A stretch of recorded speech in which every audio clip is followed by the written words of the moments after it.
He's right here. He was right here. Come on up here close, guys. I don't want to yell this.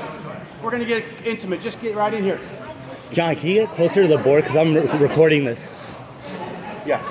Then everybody come up here on this patio. Come on in. Come on into our patio, guys. Come closer. You can stand right out here. It's fine. But I just want to make sure. So here's the story. Let me tell you a little history about this book. This book used to be this thick, and we used to have to charge $15 for it.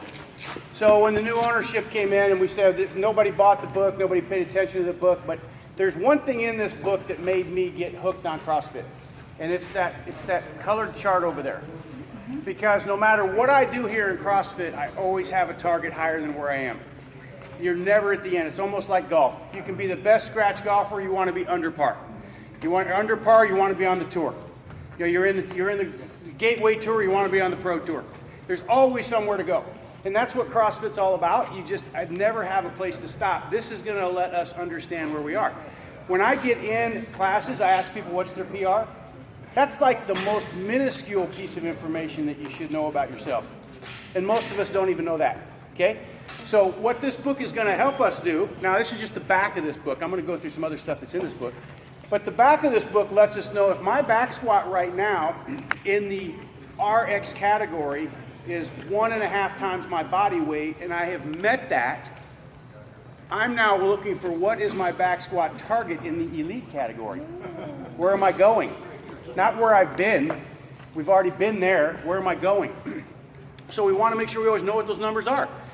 And these categories, I mean, this is back squat, front squat, how fast I can row 1,000 meters, how fast I can run 400 meters, how many unbroken kettlebell swings, how many pood of kettlebell I'm using.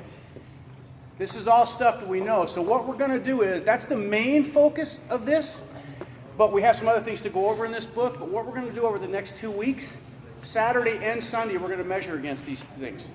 We're going to physically write down our numbers. And the thing that's beautiful about this, people say, well, gosh, you know, my body weight, I mean, I'm only 160 pounds. I can't lift the same as a guy 220. This is by body weight. It's what you have to do based on your body weight. That's something CrossFit usually does not take into consideration. But this does take into consideration for goals and charters where we're going. Okay? So with that being said, before we flip completely to the back of the book, was where I started. Let's go to the front of the book. And there's a few things in this book that I just want to go over and make some points of emphasis. So page number 1 says School of Elite Fitness. You guys can read, but I'm going to read this to you to make a couple of just quick comments. To us, fitness is a state of mind, a way of being. It shows up in a way you talk, walk, sleep, eat, work, play, dress, and relax. It's the physical embodiment of the character traits of honor, courage, confidence, discipline, integrity, responsibility, dedication, and joy. It's also instrumental in reducing the immediate and cumulative effects of stress and anxiety. We've found that the fitter a person is, the more he or she is physically able to do the things that bring joy and fun to life. Everything from feeling strong, confident, energetic through your normal workday, running around with your kids, being physically active and playing sports, to traveling to remote corners of the earth. Being physically fit is inspiring, feels good, enriches your life, and adds both years to your life and life to your years. I love that statement. Adds years to your life, but life to your years. People that are fit seem to have a clearer, more optimistic view of life. For us, the bottom line is this: fitness allows you to live your best. And the three of us kept this gym open for that exact reason. We love to help people train for life. That's our motto. That's what we do. We're not training to make sure we have elite. You know, there's a couple of kind of weird guys in here. Like those guys can do what they're doing, but we're trying to train for life and improve our lives through fitness. And that states it really well. Okay. The second thing is here at CrossFit Forbidden. Let me just read this real quick. A couple quick points of emphasis. Show up and don't quit. We've said this a million times. We don't care how fast you do it, how much weight you're doing. Let's not quit. Quitting on yourself is like, that means you won't come the next day. Let's not quit, and let's be supportive of one another to get through it. And we do that in here very well. We're not done until the last person's finished in here. So when you're done, someone else is going, we're cheering them on. Okay, no quit. I'll do my best. My best will vary from day to day, from hour to hour, from minute to minute. But in that minute, I'll do the very best I can. We felt good in here some days, we felt bad in here some days. But let's do the best we can on how we're feeling in that moment, okay? I never cheat. There's no honor in cheating. What joy can there be in victory? Now, I want to make a point on that. There is something different between scaling and cheating. If you decide today that you can only do 5 burpees of the 15 burpees, but you're going to consistently do 5 burpees, that's scaling. Hold yourself to that level of accountability. But if you say you're going to do 15 and you do 10, you measure yourself against people doing 15, that's cheating. That's not fair. We don't measure ourselves. That's why when we do sit-ups, we do them to standard. We touch behind, we touch in front, touch behind. So we're doing it the same way so we can physically measure ourselves against other people and our own scalability. So if I can run, I run. If I have to walk, I walk. When I'm forced to crawl, I crawl. And then I rest, and I live to train another day. Boy, you guys, you're looking at the guy on this one. I'm out there barely making it to the 200 meters sometimes, but I'm out there, I'm getting there, you know. And then you have another weirdo, Faith, who sprints friggin' 400s and acts like it's nothing. Okay, so the people I train with are my friends and allies. This is what CrossFit's all about, guys. I mean, heck, we're all friends in here. We all know everybody. We know what people do for a living. That's the best part of CrossFit. I'll never achieve my best without them on my side. I'll honor them always and be by their side. I think we're a fantastic community for that. That's why we're one of the best boxes in town. Our community. We are the best boxers. We are. You know, there's somebody else in Valley, not the town, the valley. In the valley, baby. The best. You are right. We have won that award. I may puke, I may cry, but I will not quit. All right, guys, fair enough. Next page, we've all seen this before. World-class fitness in 100 words. I'm just going to go, you guys can read this on your own, but the main key of this is of how we eat and the fact of nutrition, and Maj is going to go over this briefly. Nutrition is still a huge part of what we do. So we can come in here and work our tails off, but this 100 words is saying we want to be able to do our workouts, but we want to do our workouts and things that we have fun doing as well. If we like to swim, if we like to bike, if we like to do it, if we like to play sports, that's good. But let's remember that eating's part of that deal. Eating nuts, fruits, very little sugars, low starches. That's what's said here in 100 words. Okay, you know, I probably said it in 200, so just read it and you can get a better description. John? Yeah. 80% of your success in physical conditioning is diet. Is nutrition. There's no doubt in my mind. You know, it's funny because I've always, and I've told you guys in this before, I said, I'll give you 70% if you do CrossFit. I'll give CrossFit a little extra credit just because we work at high intensity levels. But it's 70 or more, and 80 is probably accurate even in CrossFit. Okay? I'm going to turn it to Maj for a couple pages, and then it's going to come back to me. I want to go through those numbers with you. Okay? Maj, it's you, my friend. Yep. You guys, look at the page with the triangle. So One more over. back to this starts from pediatric development. If you want to develop an athlete as a child, the first thing is their food, right? The next thing is metabolic conditioning. Running, swimming, jumping, things that get your heart rate, cardiovascular up. That's got to come next. We make a huge mistake as parents. We enroll our kids in sports before they learn this, and this. But metabolic conditioning is next. Gymnastics, that just means control your body weight. Body weight control is huge. If you got these 3, everything else is going to be easy in life. Control your body weight, learn how to throw. We call it weightlifting, but it's really controlling an external object. Whether it's a ball, a racket, a barbell, whatever. That comes next. The last thing we should be focused on is competing and being in sports. Unless you got these 4 down, you really shouldn't be here. I got a couple notes I gotta grab.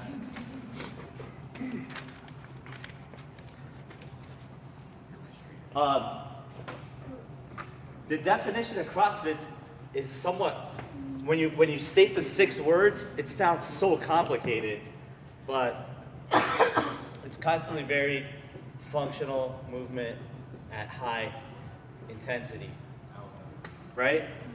Holy cow, that's complicated, right? What are we doing? We're constantly changing movements, right? So we got movements. Those 3 functional movements, vaguely speaking, are metabolic conditioning, gymnastics, and weightlifting. If we break those down into movements, let me get some crowd feedback. So I'll name the first metabolic conditioning movement. Running. Rowing. There's my feedback. Rowing. Ooh, yeah, rowing. Give me another one. Huh? Okay. How about swimming? Hiking. Bike, hike, Walking even. walk, Anything that raises your heart rate. jump, cardiovascular, right? Cool. What are some gymnastics movements? Handstands. I'll start with the first one. Pull up. Pull up, toes to bar. Push-ups. Sit-ups. Push-ups, Handstands. pulling, climbing, handstands, burps. Oh. Richard, give me a gymnastics movement. Gymnastic movement, handstand push-ups or Okay. Would even squats be one pull-ups of or them? gymnastics. Pistol. Sure. You're doing right. Squats. Air squat, Anything? Muscle up. planks, Yeah, muscle up. rings, Hikes. bar work. Cool. That's a good list. All right. So there's a difference between lifting weights and weightlifting. Weightlifting is a sport. You get two scores, clean and jerk and snatch. Within that sport, there's a lot of accessory movements. And the functional movements in weightlifting are accessory movements that help you with the sport of weightlifting. So bicep curls is not weightlifting, that's lifting weights. A tricep push down or isolated movements are not weightlifting, that's lifting weights. So when we talk about functional movements and weightlifting and moving a barbell, we'll go from heaviest to lightest. Deadlift, Back squats. back squat, front squat, Overhead. clean, overhead, Jerk. that's overhead, snatch. And then in addition to those, we could add thrusters, Socks. bench press, And the front to back and one. sweep. The back to front, whatever. The behind your head one. Those are all Overhead. variations of overhead movements. So in your CrossFit book, on the page that says what is fitness, we have this thing called on number 2. It says the hopper method. So what's a hopper? Hopper is that thing that you turn and the bingo balls come out. We can sit there and put each of these movements on a ping pong ball and use that method. That was the original method of CrossFit, but that's very imbalanced programming. We don't do that here. What we do here is very balanced. So you have your 4 functional body movements: squat, bend, push, pull. You should never have a program where it's push, push, push. So our programming is variations of these movements, but it's very balanced. So for example, what did we do today? We did run. We did some gymnastics work, right? We did burps and toes to bar. And then we did deadlifts and clean and jerks. That was not coming out of a hopper. That came out of science and balance. So I want you guys to know, like, our programming here is a little bit different, and it's really balanced. Like, Thad and I put a lot of effort into the science and physiology and balancing out your body parts, and also not just that day, but looking at the following day and looking at the previous day and making sure that your body parts are recovering adequately for the next day, and you're not too sore. That's why some of you guys are able to do this 5-6 days a week. and recover. Next thing I want to talk about, why are we doing this? What is all this about? Why are we doing this? I do it because it's fun. It's fun, right? But we're training for stuff that we don't know we're gonna have, you know? It could be as, you know, a personal experience. I'll make it real short. I was stuck on top of a mountain at 10,500 feet with 2 kids and an 85-pound stroller, and I had to get down and back up 1,000 meters in a lightning storm.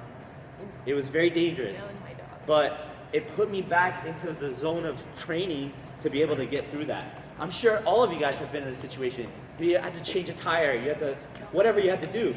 What we're doing is we're training for life. Unknown,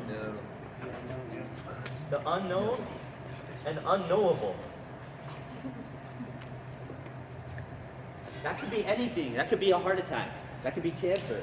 That could be, you know, being in a physical situation, climbing over a fence. I don't know. But this stuff is going to make you be able to do all that stuff pain-free and injury-free. We went over a Hopper method. Let's go over the energy pathways. You guys good with this? I'm going to erase this. This is so cool, the energy pathways. Who can name me the shortest energy pathway? Somebody read it. Come on. Phosphagen. What does that mean? The ability of body systems activity lasting less than 10 seconds. Okay. Give me a movement that uses the phosphagen pathway. Push up. Clean and jerk. Clean and jerk. Love it. Deadlift. 1 rep max stuff, right? Yeah. So 1 rep max. How about a golf swing? How about hitting a baseball? Bowling. Bowling. Yeah. So phosphagen, that's the shortest pathway, right? Once we get through that, the energy state that we train at most often in CrossFit is the second one. What's the second one? Anaerobic, right? That's not what it says. Glycolytic. Okay, we're gonna call it anaerobic or glycolysis. So this uses 34 times the energy as this. And then finally, aerobic. Go ahead. What's the name of the book? Oxidative, right? Oh, in the book. So this is once we pass, 45 minutes. We'll say 3 minutes. For some of us, we can't even get here till like 14, 15 minutes. Like this guy. Okay? We spend the most time in here. What do we get out of this? Unfortunately, lactate. Right? We get sore. So let's talk about sports, okay? What we call complete sports. Did you see those 10 physical skills? You guys see those? Yep. Flexibility, all that stuff. Yeah. There's only a handful of sports where it's a complete sport. Soccer. No. CrossFit. You don't lift. Full start. That's the first sport that completely has all 10, right? Gymnastics. That's it. Actual gymnastics. There is no other sport. CrossFit's the sport. I feel like wrestling's up there. Wrestling is not up there Ice skating. because you don't get here. Ice skating? Yeah, ice skating. That depends on how you do it. So MMA, ice hockey. Yeah, ice hockey. Rugby, Oh, lacrosse. Maybe. What's rugby? I've never water polo.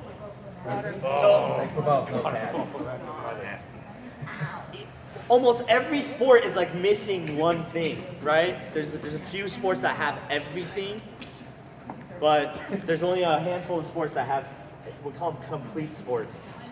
Cheerleading.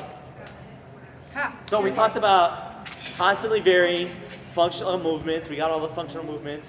And then high intensity, what does that mean? We're doing stuff for time or for a score. That's what makes this a sport. So if you're doing stuff for time and intensity, you get something called neuroendocrine response. Hi, sweetie. NER. I made that up. No, that's chocolate. So if you're going to the gym and just kind of lifting weights and kind of doing your cardio, the whole traditional gym system, you're never going to get this. You're never going to get an insulin response. What are some other hormones that we're affecting? Serotonin, testosterone, right? Dopamine. Those are all, I love dopamine. yeah, we all love it. When you're laying down on the ground dying after a Donnie, workout. oh, the dopamine's kicking in. No, I'm not feeling it They're yet. like, yes, I do. You feel really good after you do something, like when you So the things that are required for intensity or neuroendocrine response are, number one, heavy load. Why do we do skill work at such low reps? Why aren't we doing 10, 12 rep sets? Because we're not going to get a neuroendocrine response. Number two, high heart rate, greater than 60% of your max heart rate. That's going to turn into a neuroendocrine response. And then other thing, sometimes we forget, is short rest in between our sets. No more than 1 minute in between our sets. Especially guys, you're going to get a boost in your testosterone when you're sleeping, when you have 1 minute rest. Great study on that. One of the things we're doing in here that you're not going to get in any other sport other than the ones we listed is the word power, right? What's power?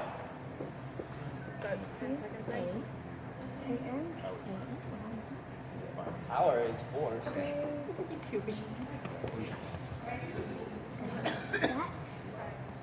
Distance.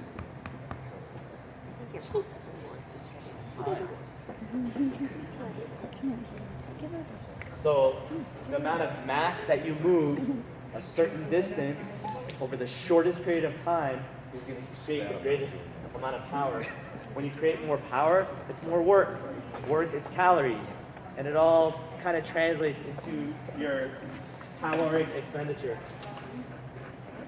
And then the last thing I want to go over, because we got another class starting here, is just the different movements. We've got some of them listed here. That's just for this. That's two classes. Oh, that's for that class coming up. Yep. And they're doing foundational movements. That's it. Exactly right. So the foundational movements, squat, Back squat. Oh, squat. Press. overhead squat, presses, deadlifts, sumo deadlift, high pull. That's also going to translate to kettlebells. Clean, GHD extension, and the sit-up. If you learn these movements, you can do every other movement in here pretty well. So when you see a skill in here one of the days, I prefer you guys to work on lower volume and get the technique down first before you start adding weight. You guys know we coach it that way. We God do. forbid. Don't add weight till you get the thing down, because the skill work for gaining the increased weights is irrelevant if you're doing it wrong. Yeah, you're just get hurt. You're destined to hurt yourself. Destined, yeah. Very few guarantees in life. That's one. But that's one of them, yeah. Yeah. The last word I'm just going to mention, virtuosity.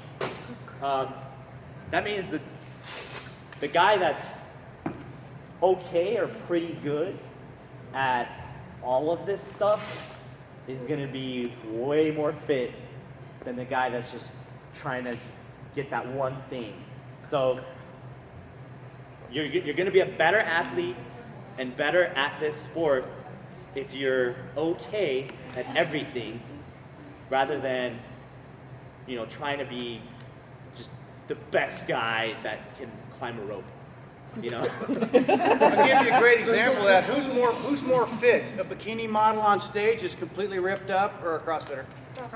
I mean, that's not even close. Yeah. That's not even close. Oh, okay, yeah. One of them looks fantastic for about a moment. They got their body ready for a For contest. that day. But 6 weeks later, their body's back to normal. They didn't, but they're not healthy. They can't go run a friggin' mile. They didn't even get, they have muscle, they've built muscle, but they don't have any functionality. So that's Maj's point is, with being one of the very few sports that offers all 10 of these areas, which is flexibility. I tell you guys about wall balls, about being accurate with your tosses. I mean, all that stuff is part of being able to fine tune a movement. And when you do fine tune it, you're just a much better athlete for it. So I want to just take 2 minutes because go ahead. One of the things that I've experienced at other CrossFit gyms is when we came in, we did a baseline, Yeah. and I don't see baseline anywhere in our book. We're doing that. No, let me tell you about this book. This book, like I said, used to be this thick, and it had every WOD, every female WOD. We didn't want to print them to have you guys pay for them. We wanted to print these to where we could give them to you for free.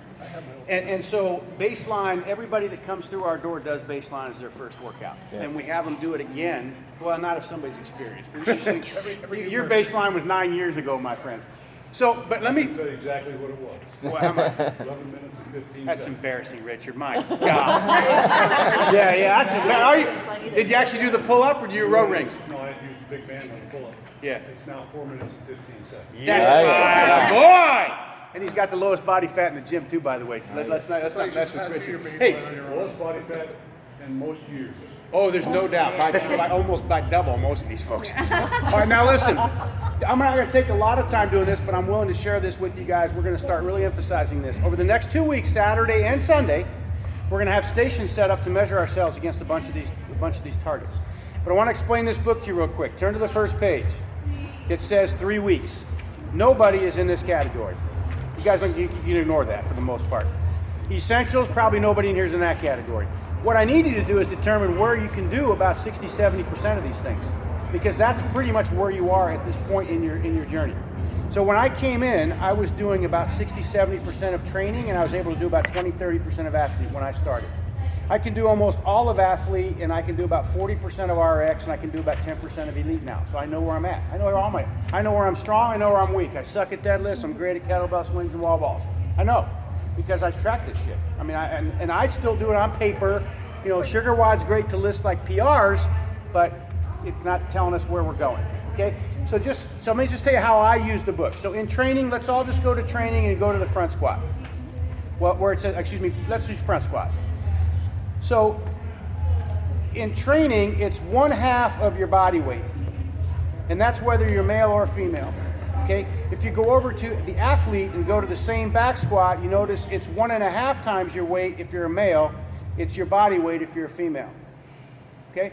So the very first thing you have to do on this deal is write down the number. Calculate it. Fill in the freaking gaps. So I put a little line halfway through my deal on the side, and I put my target here, and I start writing in where I'm at. As soon as I have accomplished this, I highlight that guy, and I'm writing my new number into the next chart. Okay? So if I've already accomplished, now my front squat, I went right to the elite pretty fast on front squat, just because of where I was. My back squat, I wasn't even into the freaking athlete yet. But I got to keep moving through the chart, right? Should I be working on my front squat? Yes, because I got to worry about my cleans. But do I need to improve my back squat? Yes. I need to know where I got to spend more time and effort. And a lot of times, guys, we program this stuff, but if you really want to make certain gains in certain areas, you got to do a little extra work on your own. You got to come in on Sundays, right? If you want that sort of thing. All right? So just know where you are. If you're having any trouble or any difficulty using this, let me know.